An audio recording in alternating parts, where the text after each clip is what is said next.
these brothers my guys. Know that we fly, know that they ride or die. So good morning guys, कैसे आप लोग। स्वागत है आपका मेरे न्यू ब्लॉग में। तो मैं हो चुकी हूँ फ्रेश, मैंने धो लिए हैं मेरे बाल और हम जा रहे हैं नीम करौली। एक सेकेंड। ये देखिए मेरी बहन को कितने पिंपल्स आ गए हैं क्योंकि यहाँ का बहुत हार्ड वाटर है जो उसको सूट नहीं हो रहा है। वो कुछ तो भी बताने की कोशिश कर रही थी लेकिन मैंने वॉइस कट कर दी तो उसका सुनाई नहीं दिया। तो वो लगा रही है नीम के पत्ते। वो हमारे साथ आज नहीं जा रही है नीम करौली क्योंकि उसको होती है उल्टी। बट वो हमें छोड़ने के लिए आई है, ड्रॉप करने के लिए आई है नीचे तक। और मैं और मेरी मम्मी हो चुके हैं रेडी। आप बोलोगे यही टॉप पहनती है, यही टॉप पहनती है। गाइस इधर आके नहीं, मैंने जो कपड़े लाए थे ना, मुझे क्या बोला गया था, मतलब ज़्यादा धूप नहीं होती है, गर्मी नहीं हो रही है। लेकिन हमारे आने के बाद ही 2-3 दिन नॉर्मल रहा, मतलब मौसम ठंडा वगैरह था। लेकिन जैसे ही गर्मी शुरू हुई और यही एक ड्रेस है जो मुझे बहुत कंफर्टेबल लगा। और फिर आप देख ही सकते हो, एक्चुअली मुझे भी थोड़ा सा से एकदम अजीब सा फील हो रहा था। तो मैंने मेरे पापा को बोला, पापा संतरा लो, मुझे संतरा खाने का मन कर रहा था। तो फाइनली आ गए गाइस हम नीम करौली बाबा। इसका जिसको पता होगा यूपी में स्थित है ये नीम करौली बाबा का मंदिर। आप मुझे ज़रूर बताना कौन कौन कहाँ से देख रहा है और इसकी स्टोरी। तो देखिए गाइस हम आ चुके हैं नीम करौली बाबा। ये पूरा मेला लग चुका है। एक्चुअली यहाँ पे मंगलवार टू मंगलवार मेला लगता है। महाराष्ट्र में शनिवार ज़्यादा माना जाता है लेकिन यहाँ पे मंगलवार ज़्यादा माना जाता है। तो आप देख ही सकते हो पूरा मेला लगा हुआ है। मैं देख रही थी कि मेरे दोस्तों के लिए क्या ले जाया सकता है, मतलब लेके जाया सकता है। एक सेकेंड, लेके जा सकते हैं। कितना कंफ्यूज हो रही हूँ, मेरी बहन को मुझे हेल्प कर रही है बट मुझे ऐसा कुछ चीज़ मिली नहीं यहाँ पे। तो ये मेरी बहन है गुंजन, मेरी बुआ की लड़की।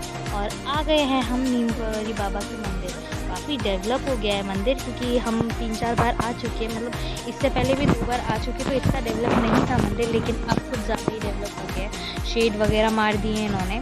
और उस दिन भी काफ़ी गर्मी हो रही थी। फिर हमने एंट्री ले ली है और एंट्री लेते हुए गणपति बप्पा का मंदिर, मतलब गणपति बप्पा का मतलब ऐसे छोटी पार्टीशन में उन्होंने मंदिर बना रखे थे नीम करो। और बोलते हैं यहाँ पे जो भी मन्नत मांगी जाए वो ज़रूर पूरी होती है। एक सिक्का, अगर सिक्का मतलब सिक्का चिपकाया जाता है ना, सिक्का चिपकाया जब जाता है और अपने दिल में मन्नत मांगना, अगर सिक्का चिपक जाता है तो समझ लेना अपनी मन्नत पूरी होने वाली है। और जब सिक्का नहीं चिपकता है तब अपनी मन्नत पूरी नहीं होने वाली रहती है। तो देखिए गाइज़ मैं आपको दिखाती हूँ धीरे धीरे आगे चल के। ये रामचंद्र जी का मंदिर है, ये हनुमान जी का मंदिर है। ये सब लोग टीका लगा रहे थे और मैं पीछे रह गई थी। लेकिन फिर मैंने बोला मैं क्यों पीछे रह जाऊँ, मैं भी टीका लगाऊंगी। फिर पंडित जी को बोला, पंडित जी मुझे भी लगा दो टीका। तो गाइज़ आप देख ही सकते हैं मैं ऐसी भटकती हुई आत्मा जैसे घूम रही थी वहाँ पे। आपको दिखाने के चक्कर में मैं यही भूल जा रही थी मुझे दर्शन भी करने हैं। फिर मेरी मम्मी ने टीका लगवा लिया और ये देखिए महादेव जी का मंदिर। फिर इसके आगे राधा कृष्ण जी का मंदिर और ये हमारे नीम करौली बाबा जी का वो इतना प्यारा मंदिर है ना गाइस, मैं आपको क्या ही बताऊँ। और यहाँ पे मैं आपको धीरे धीरे आगे चल के बहुत सारी चीज़ें बताऊँगी नीम करौली मंदिर के बारे में। एक्चुअली आप बोलोगे उत्तराखंड में भी है नीम करौली बाबा जी का मंदिर, यहाँ भी है, ये कैसा हो सकता है। तो मैं आपको बताती हूँ, उत्तराखंड में जो मंदिर है नीम करौली बाबा का मुझे पता है वहाँ पे है। तो वो उसकी स्टोरी मुझे जो पता है, जैसा पता है मैं आपको बताती हूँ। अगर गलत रही, वैसे तो गलत मुझे लगता नहीं है होगी, लेकिन अगर आपको भी पता होगी तो आप ज़रूर कमेंट में बताइए क्योंकि मुझे नॉलेज मिलनी चाहिए। और आपको मैं पहले ये वाला मंदिर बता रही थी, ये देखिए आप खुद ही बताइए मंदिर है नहीं सुंदर, आप खुद ही बताइए कितना सुंदर मंदिर है ये। फिर गाइज़ मैं आपको उत्तराखंड की स्टोरी बता रही थी। एक्चुअली उत्तराखंड की स्टोरी ये है कि वहाँ पे किसी भक्त ने उनका मंदिर बनाया था। तो वो भक्त चाह रहा था कि नीम करौली बाबा उनके मंदिर में आए। तो वो बहुत प्रे वगैरह कर रहा था तो उन्होंने वहाँ पे भी दर्शन दिए हैं उनको। तो इसलिए वहाँ की भी मान्यता है। और ये देखिए हमारी नीम करौली बाबा जी, फाइनली हमारे दर्शन हो गए। और ऐसा बोला जाता है, ये जो मैं आपको दिखा रही हूँ एक्चुअली फूल वगैरह बांध दिए अभी, ऐसा इन लोगों ने किया और वो काफ़ी ब्लर हो रहा था, मतलब एकदम आ ही नहीं रहा था एक्यूरेट। तो यहाँ नीम करौली बाबा जी बैठ के साधना करते थे, मतलब बैठ के ध्यान करते थे। लेकिन वो इतना क्लियर दिखाई नहीं दे रहा क्योंकि उन्होंने जाली ऐसी लगा दी कि क्या बोलूँ मैं आपको।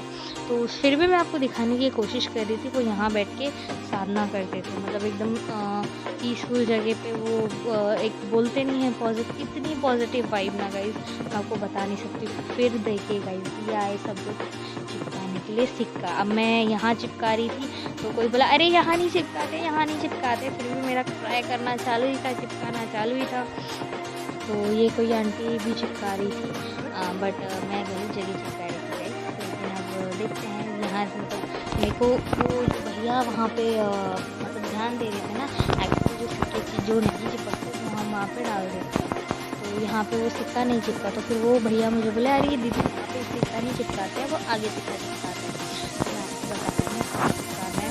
फिर मेरे को पैर में पड़े हुए मिले 1 रुपये, तो फिर मैंने वो उठाया और वो उठा के भी मैं उधर ही मतलब उनके चरणों के पास रख दिया, क्योंकि जो क्या वो सिक्के हैं वो साथ में लेके नहीं जाए जाते। तो देखिए अब मैं वो चिपका रही थी, तो मैं आपको बता वो देखिए गाइस मेरा सिक्का चिपक गया और चिपक गया, मतलब चिपक गया ना, तो हम कुछ ना कुछ तो है जो होने वाला है पूरा। फिर हमने निकाले ये छोटे छोटे वीडियोज़ खेत में, क्योंकि खेत में आए हैं तो ऑब्वियसली वीडियोज़ और फोटोज़ तो निकालेंगे। फिर हम निकल गए हमारी बुआ के घर की तरफ। मैंने बोला देखो भैया हम हमारी बड़ी बुआ से मिले नहीं हैं, तो हम हमारी बड़ी बुआ के यहाँ जाते हैं। और आप बोलोगे ये तो महाराष्ट्र में आपकी मम्मी सलवार सूट में रहती है, जीन्स टॉप में रहती है, यहीं आके साड़ी में क्यों रहती है? मम्मी साड़ी में ही रहती है, क्योंकि मेरी मम्मी है यहाँ बहुओं को साड़ी में ही और घूंघट में रहना पड़ता है। और ये है मेरी बड़ी बुआ, मैं आपको मेरी छोटी बुआ पिछले वीडियो में दिखाया। और मेरी मम्मी मेरी बड़ी बुआ ने मुझे दिया खाना खाने के लिए। आज हम बनाते हैं, उन्होंने भी आलू टमाटर बनाए थे। तर गई हूँ आलू टमाटर खा के। फिर हम हमारी बुआ से मिलना जुलना हो गया हमारा। हम निकल रहे थे हमारे घर के लिए, और ये मेरी बड़ी बुआ का पूरा घर है। देखिए गाइस पूरा वो इधर से उधर तक मेरी बड़ी बुआ का घर है। देखो क्या हुआ ना गाइस, डिवाइड एंड रूल हो गया, डिवाइड एंड रूल, मतलब वो झगड़ों में डिवाइडेड हो गए थे। तो फिर गाइस हम निकल चुके हमारे घर के लिए, और फाइनली आ गए हम हमारे गाँव घर के पास। और ये देखिए मेरी बहन का कुछ तो गाइस देखिए मेरी बहन को मेरी मम्मी ने पिंपल पे थप्पड़ मार दिया, तो मेरी बहन कैसे रोते हुए और बस करते हुए। तो आप गाइस लाइक कीजिए, सब्सक्राइब कीजिए और ऐसे ही सपोर्ट कीजिए। और आगे का ब्लॉग तो बहुत मज़ेदार है, क्योंकि हम गए हमारे खेत में, तो कंटिन्यू रहिए, मज़ा आएगा।